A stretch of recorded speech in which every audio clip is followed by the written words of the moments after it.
Star Channel ပရိသတ်များအားလုံးပဲမင်္ဂလာပါခင်ဗျာ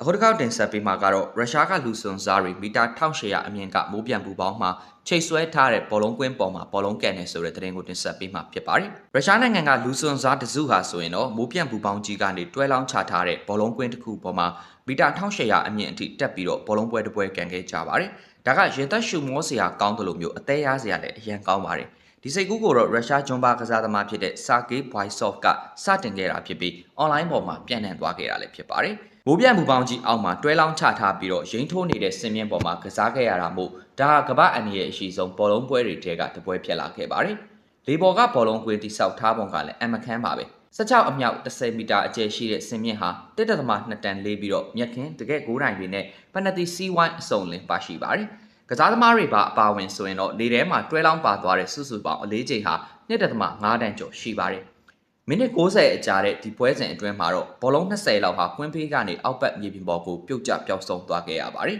။လေရင်နဲ့အပေါ်စီးကနေဗီဒီယိုရိုက်ကူးနေချိန်မှာကစားသမားတွေဟာရိမ့်ထိုးနေတဲ့စင်မြင့်ပေါ်မှာပြေးလွှားပြီးတော့ဘောလုံးလူခဲ့ကြပါတယ်။ဒီပွဲစဉ်ရဲ့အမိုက်ဆုံးခိုက်တန်ကတော့ကစားသမားတစ်ယောက်ဟာဂိုးသွင်းခဲ့ပြီးခရစ္စတီယာနိုရိုနယ်ဒိုလိုမျိုးဆွီးလိုအော်ဟက်ခအောင်ပွဲခံခဲ့ပြီးတော့စင်မြင့်ပေါ်ကနေလေဒီနဲ့ခုန်ချသွားခဲ့တာပဲဖြစ်ပါတယ်ခင်ဗျာ။